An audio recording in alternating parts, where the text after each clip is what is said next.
Pensamentos obsessivos, mania de limpeza, checagem, verificação, organização, pensamentos de conteúdo pecaminoso, blasfemo, obsceno, ansiedade.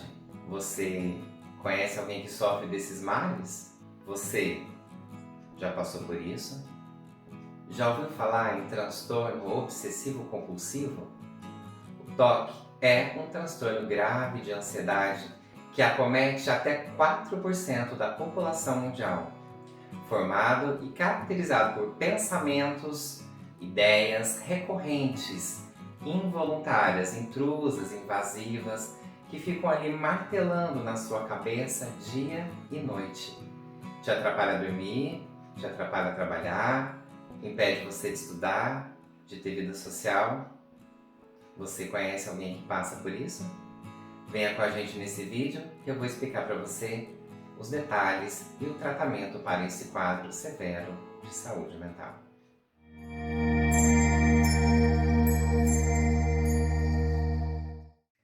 Olá, eu sou Mário Guilherme Braga, sou psicólogo clínico e especialista em terapia cognitivo-comportamental.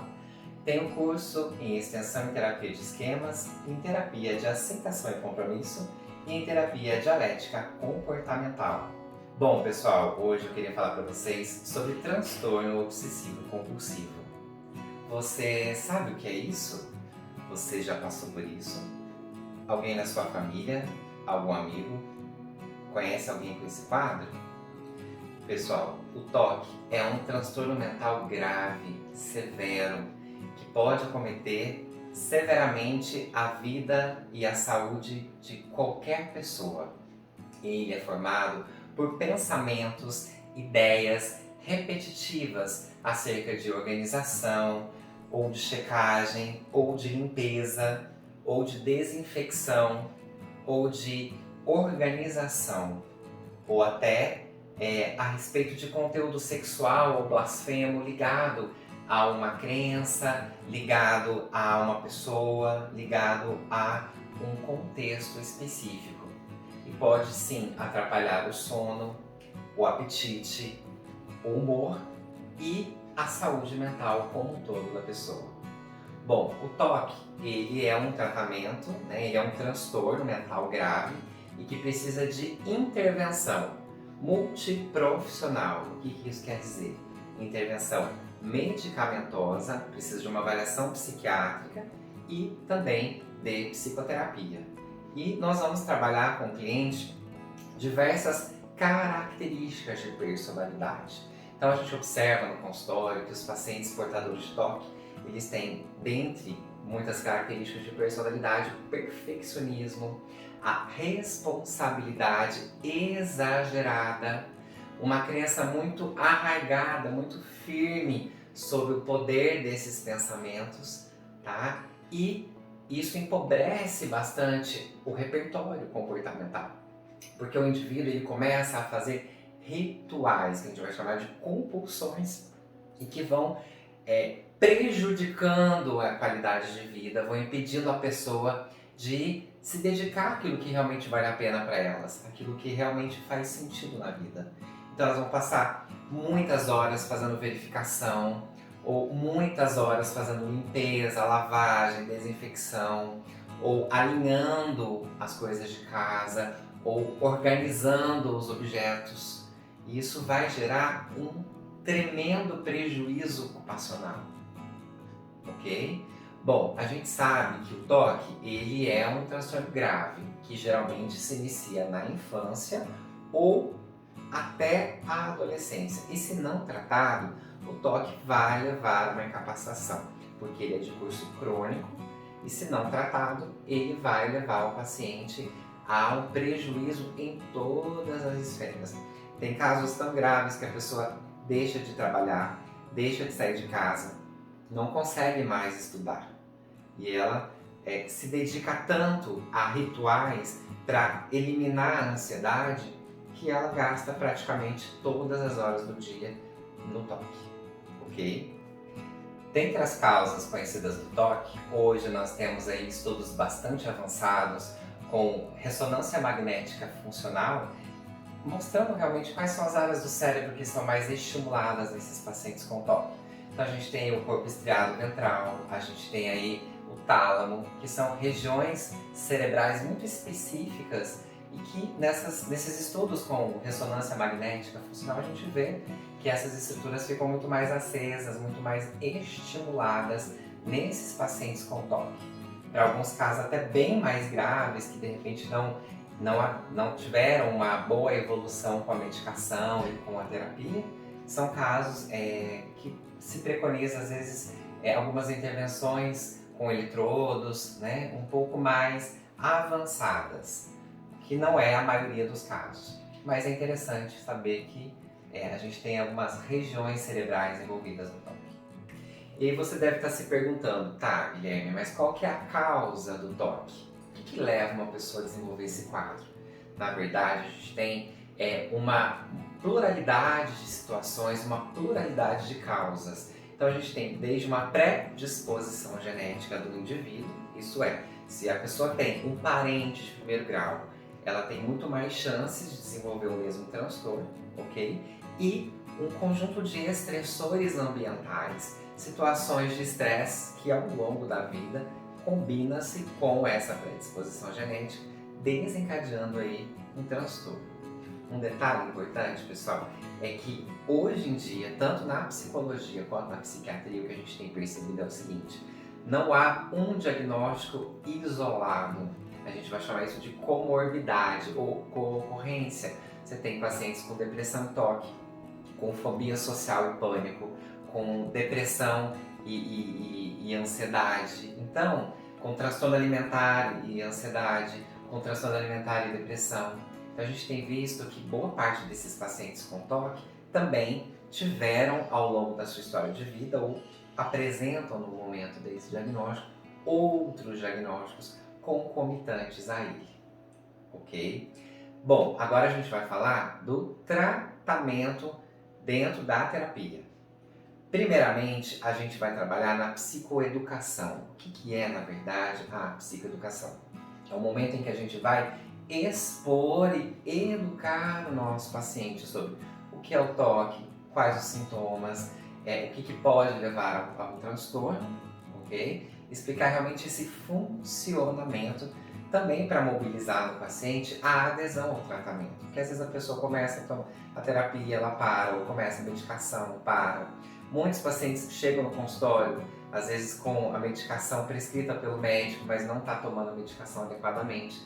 Isso vale para todos os quadros psiquiátricos, né? Às vezes tem receio de tomar o remédio, às vezes tem medo de viciar, né? Então a gente tem que trabalhar na psicoeducação a importância da adesão, do uso correto da medicação e da frequência correta da terapia. Então é um tratamento combinado, é um tratamento multiprofissional, certo? Bom, dentro da terapia cognitivo-comportamental, nós vamos trabalhar em dois momentos.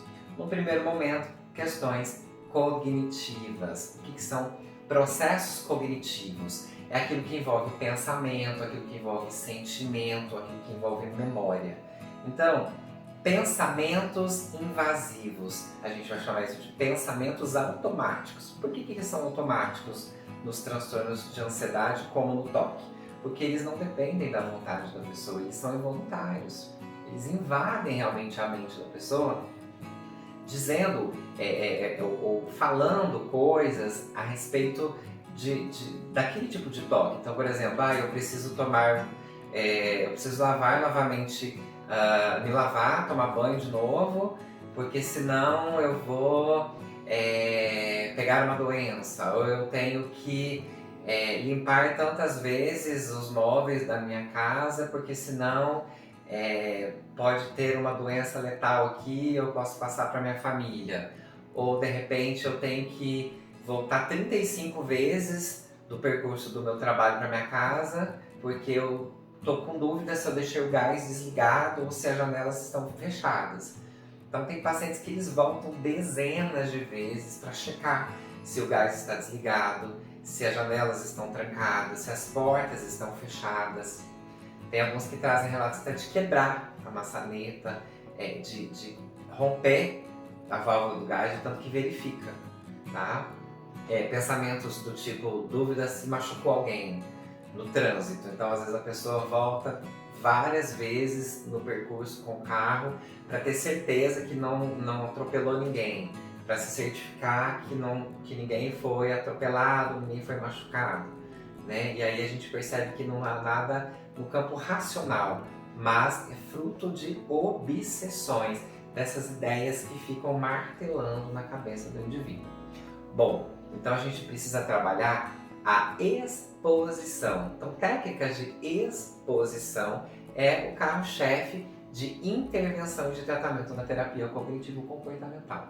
O que é a exposição? Nós temos em duas fases: a exposição por imaginação e a exposição presencial ou em vivo, que a gente chama. Nós vamos no primeiro momento, ou numa primeira fase, ou no primeiro nível, levar o paciente a situações imaginárias dentro do consultório, dentro do setting terapêutico, diante de situações obsessivas, do núcleo do toque. Então, expor o paciente do trânsito, se esse é o receio dele, de ter atropelado alguém, então se imaginar dirigindo. Ou, de repente, imaginando-se estar em casa e, diante desses pensamentos de que precisa fazer lavagens, ceder, não fazer o ritual de lavagem. Então, nessa primeira fase, a gente tem que monitorar o nível de ansiedade do paciente. Tem pacientes que dão conta dessa primeira fase da terapia inicial sem a gente intervir. O nível de ansiedade está bem lento, está bem leve e a gente consegue avançar poucas sessões para o nível de exposição em vivo. Em outros, só de a gente começar a falar desse nível 1, o paciente já tem uma intensa manifestação sintomática e a gente tem que paralisar e sempre lembrar que a gente alterna técnicas de relaxamento para técnicas de exposição e novamente para técnicas de relaxamento, justamente para dessensibilizar o cérebro para ir se aproximando dessas situações temidas. O paciente superou a fase 1, a gente vai para a dessensibilização em vivo, que é realmente exposição em locos, em lugar e nos locais, para que o paciente consiga ir experimentando algumas situações ligadas ao toque. E aí, com o tratamento, a gente também tem práticas de mindfulness, que são práticas meditativas, exercícios, práticas de atenção plena, que a gente trabalha com o paciente. A gente também trabalha aí algumas ferramentas comportamentais, justamente de respiração, de percepção corporal, de escaneamento corporal, que a gente chama de body scan, dentre outras técnicas comportamentais, trabalhadas dentro da terapia. Outras ferramentas cognitivas também muito interessantes que eu gosto de usar com o caso de toque são exercícios cognitivos como pizza de responsabilidade, que a gente vai trabalhar, vamos dizer assim, as responsabilidades para uma determinada situação, quais são as evidências daquela situação, pensamentos prós e contras, o exame de evidências também, que é uma outra técnica cognitiva, para a gente fazer realmente essa distribuição de responsabilidades, uma vez que a personalidade desses pacientes é muito voltada para o perfeccionismo e é justamente isso que gera tanto sofrimento, que o paciente não consegue ficar sem fazer os seus rituais. Então, a gente precisa trabalhar no nível medicamentoso, aí o psiquiatra vai avaliar e medicar, conforme o caso, e nós vamos intervir dentro do âmbito terapêutico. E aí, com esse processo, com esse tratamento, com as técnicas de exposição, técnicas de relaxamento, meditação, com o tempo o paciente vai reduzindo, devagarinho a gente vai extinguindo esses comportamentos de checagem, verificação, de ritualização, até a gente trabalhar na estabilização dos sintomas, ou a gente não fala em cura na terapia cognitivo-comportamental, a gente fala de remissão sintomatológica. E aí o paciente vai avançando de sessões semanais para quinzenais, depois sessões de follow-up ou de segmento, uma vez por mês, até ele receber alta. Mas lembrando que esse tratamento leva um tempo, porque o toque, assim como qualquer outro transtorno mental, ele não começa de um dia para o outro. Logo, o seu tratamento também precisa de período para ser realizado. Espero que vocês tenham gostado desse conteúdo. Até a próxima. Um abraço.